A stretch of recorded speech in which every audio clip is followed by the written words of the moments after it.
aba, talagang umiiyak ako dahil pinagpe-pray ko nga na sana ako manalo kasi nga ang dami kong nagasto sa pag-upgrade ng ibon. Gusto kong may pagawa yung kwarto ng mga anak ko, papalagyan ko ng aircon kasi nga napakainit ng panahon eh. Ayun, awa naman ng Diyos, ipinagkaloob nga niya. Nanalo siya, umuwi siya. Nasolo niya pa.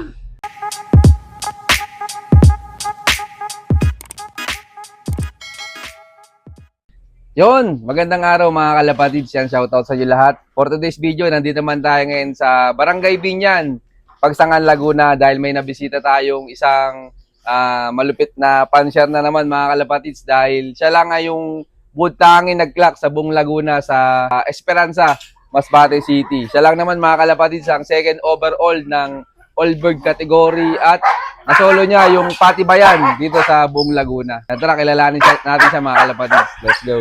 Hello mga kalapatids. Ako nga pala si Rolex Trinidad, Pigeon Pansier ng Barangay Binyan, Pagsangan, Laguna. Yun, syempre, bago ulit natin simulan tong video to, sir.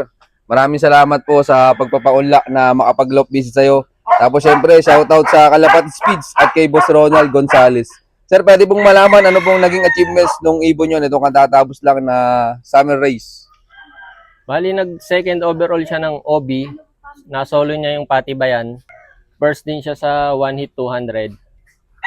At lap winner siya ng Esperanza Masbate. Yan, congrats kay sir. Tapos sir, pwedeng may pasyal mo kami sa loob mo. Okay, tara. Yan, tara, samahan nyo kami mga kalapatids. Let's go. May problema lang tayo mga kalapatids. Dito pala nadaan si sir, oh. Makipot. Patay tayo ngayon mga kalapatids. Kailangan natin mag-diet. Oh. So yun mga kalapatids, nandito tayo, nadaan tayo sa loob ni sir. Ang sikip.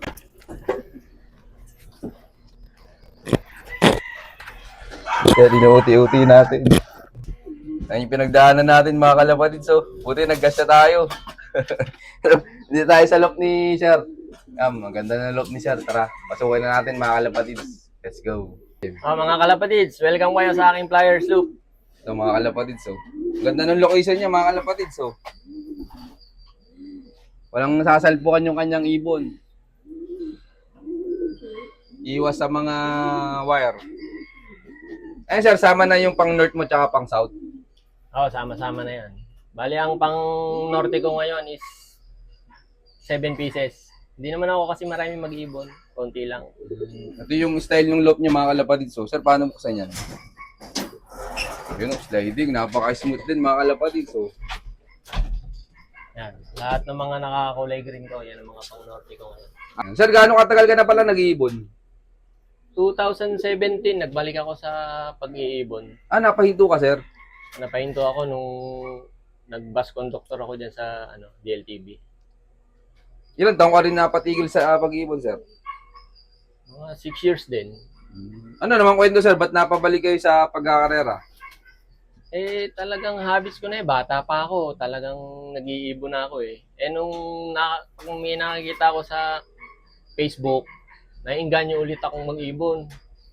Kaya sabi ko, talagang gusto kong mag-ibon. Ayun, nag-decide ako 2017 na mag-ibon ulit ako. Tapos kamusta naman, sir, yung unang sabak mo sa karera noong 2017? Noong 2017, nananalo naman ako sa mga fundraise, pooling. Tapos, mga unknown line pa lang ang gamit ko. Kaya pagdating ng derby, nawawala na sila. Sabi ko, darating ang panahon, mag-i-invest ako sa ibon para alam ko, bloodline na lang ang kulang sa akin eh. Kasi nakakapagpadulo ako, kayang-kaya kong i-recover ang ibon, i-kondisyon. Kaya nung 2024, nagpursige ako mag-upgrade ng ibon kasi hindi na biro mga kalaban ngayon eh. Ang magaganda mga bloodline ngayon ng mga naglabas ang mga ibon ngayon, mga imported eh. Kaya doon ko na nakilala si Sir Romy Liwag. Siyang nilapitan ko. Bumili ako sa kanya ng breeder, 2 pares. At the same time, nag-iwan din ako ng singsing sa kanya, nagpasingsing ako. Kamusta naman, sir, yung lipad ng mga pinasuksok mo sa kanya? Ayun nga, ito nga, si Bulinggit, nagbigay sa akin ng karangalan ngayon. Yun na yun, yung pinasuksok. Siya yan. Ano siya? Yung suot na niya kasing singsing, yung yung breeder kung kinain ng pusa. Kinuha ko yung singsing. Kasi nga, ang bala ko sa kanya, for breeding lang siya. Hindi ko siya ilalaro. Eh kaso makulit siya eh. Gustong lumabas ng loop ko, gustong rumonda ng rumonda. Kaya sige. Ayun, napaamo ko siya, na batcher ko. Kaya una ng summer, unang toss ko nga sa kanya, Luciana. Tapos pinurga ko siya ng toss ng Atimonan. Lagi ko silang tinotos ng Atimonan. Masipag pala si sir, mga kalapatids mag-toss. Tapos sir, pwedeng makita yung ibon na yun. Ang pangalan? Si Bulinggit, kasi Bulinggit. napakaliit lang niya na ibon. Ito, papakita sa atin ni sir yung si Bulinggit na umakot ng papremyo sa Patibayan. Sir, pakikuha nyo nga po. Ay, nakabukod na pala mga kalapatids. So. Ito, napakaliit lang niya na ibon. Ito. Umitlog nga to kasi laki ng itlog ng pugo eh. Hindi, pag unang itlog talaga sir, maliit eh. Ito mga kalapatids. So. Ayan o, yung stamp niya. Anong bloodline na ito sir? Eh, Uncle Cha to eh. Bloodline ni Uncle Cha, Vandenbroek. Nakakross sa Sablon. Di ba yan yung pasok-sok mo kay Sir Romy Liwag? Oo, ito. Ito mga kalapatids. So. Kamusta naman yan sir nung nilalaro mo simula nung first lap derby? Nung first lap, ang bali ng natirang ibon ko nung dalawa na lang. Balatan Kamsur.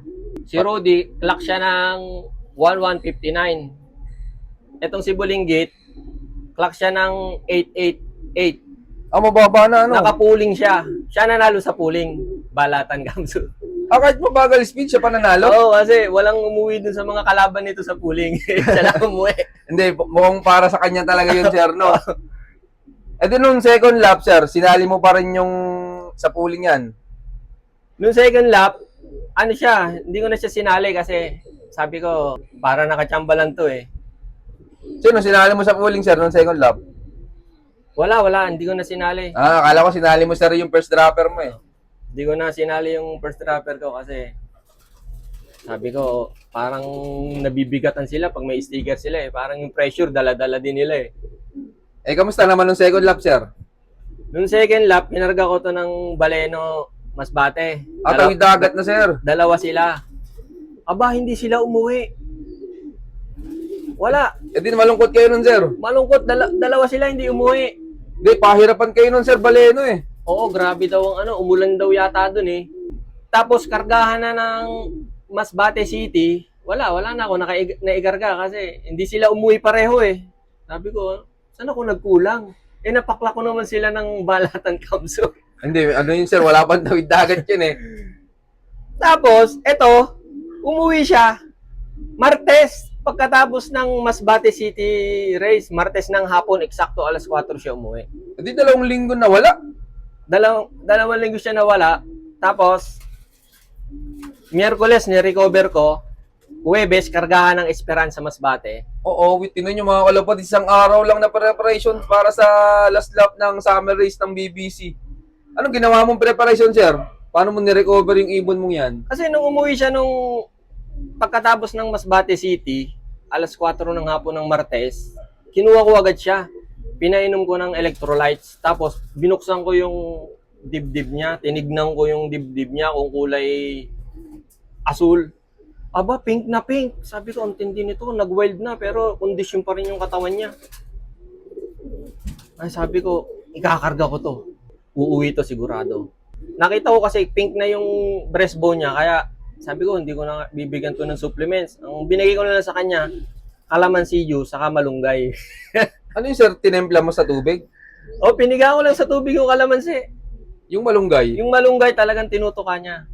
Kumbaga sa loop mo sir, lagi ka naglalagay? Oo, naglalagay ako ng malunggay sa, sa loop. Tapos siya, nilagyan ko siya sa training box. Nung araw na ilo-load na namin ng Esperanza Masbate, meron siyang malunggay sa training box.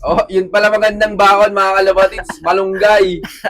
Para pag nagugutom sir, pagpunta sa loading station, pwede siyang tumuka anytime. No?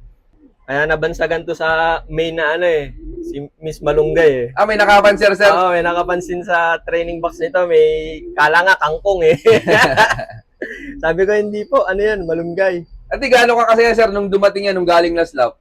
Aba, talagang umiiyak ako. Umiiyak ako dahil pinagpe-pray ko nga na sana ako manalo kasi nga ang dami kong nagasto sa pag-upgrade ng ibon. Tapos gusto kong may pagawa yung kwarto ng mga anak ko. Papalagyan ko ng aircon kasi nga napakainit ng panahon eh. Ayun, awa naman ng Diyos. Di pinagkaloob nga niya. Nanalo siya, umuwi siya. Nasolo niya pa. Bali, sabi nga sa BBC Laguna, siya daw, history nga daw siya kasi first inter-island ng BBC, first clacker solo siya ng buong Laguna. Buti sir, timing yung nakauwi siya, no?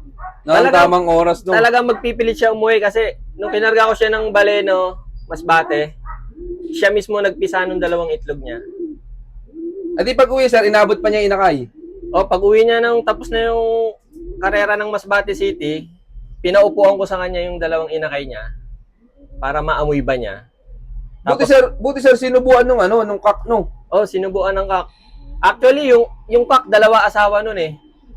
Babaero, no? May lahing Muslim yun eh. Napagkasundo niya kasi silang 2 nagpapalitan ng limlim nung hen eh. Yung isang hen. Hen din kasi to eh. 2 silang nagpapalitan ng limlim dun sa itlog. Hindi sila nag-aaway. Sabi ko, ayos tong kaka. Napagkasundo niya yung 2 hen. May lahi sigurong Muslim. Ayos, congrats kay Sir Rolex. Tapos sir, ano palang mga gamit mong supplements dito sa loob mo kapag derby na? Ako sabi ko, ayokong gawing komplikado pag-iibon eh. Kung ano lang yung kailangan nila, kagaya niyang electrolytes. Bumila ko ng electrolytes, yung essentials. Tapos sa gabi, pag talagang kita kong pagod na pagod, bibigyan ko sila ng B-complex. Yun lang. Ayoko nung masyadong maraming isinusubo sa kanila kasi experience ko na, lalo silang naluluto eh. Pag sobrang dami ng supplements eh. Sa bagay. Sa patuka sir, nagamit ka ng pellet. Ay, hindi ako nagamit ng pellet. Ano lang ako, yung kalapatids na kay Sir Ronald Gonzales na patuka kasi napakalinis niya. Dito nyo mga kalapatid, isa palang solid kalapatid speed user si Sir Rolex. Anong gamit mo doon sir? Breeder mix o flyer mix? Flyer mix. Kasi napakalinis na patuka niya. Yun sir, salamat sa pagsuporta at salamat sa pagtangkilik ng kalapatid speeds. Ayun sir, may dinadagdag ka pang buto doon. Sa flower na lang dinadagdag ko pag talagang derby yan na.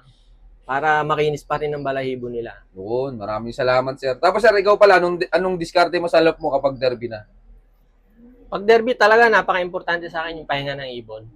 Pag umuwi sila at naibigay ko na yung dapat ibigay sa kanila, nababa na ako. Hindi ko na sila iniistorbo. Kinabukasan na ulit ako akyat, kinabukasan ng pag magpapatuka na ako ng 12:00 ng tanghali. Yun, maraming salamat sir. Tapos sir, tingin mo ano yung pinaka-importante sa pagkakalapati para manalo? Kailangan talaga focus ka. Tapos yung observation. Kasi kung mag-iibong ka, tapos pababayaan mo lang sila, hindi mo inoobserbahan. Kasi minsan akala mo kondisyon ng katawan nila, pero hindi pala. Napaka-importante sa akin yung observation. Huli, ako nga pala si Rolex Trinidad, Pigeon Pansya ng Pagsangan, Laguna. I love this game. Yon, maraming salamat sa solid yung suporta, mga kalapatid. Siyempre, maraming salamat din kay Sir Rolex yan sa pagpapaulak na makapag-love visit tayo sa kanya. Sir, baka pala may mga gusto ang i-shoutout dyan. Shoutout kay Boss Sir Romy Liwag. Salamat sa mga bloodline na ipinagkatiwala mo sa akin. At saka sa pagtuturo mo din. Thank you, boss. At shoutout din sa Team Pagsangan. Yon, shoutout sa inyo lahat mga kalapatids. Maraming salamat sa solid yung suporta. At sana, siyempre, patuloy nyo rin tangkiligin yung ating kalapatid speed. So yun lang naman mga kalapatids. Abangan nyo pa yung mga susunod kong palop visit sa iyo na keep watching and God bless you all. Thank you.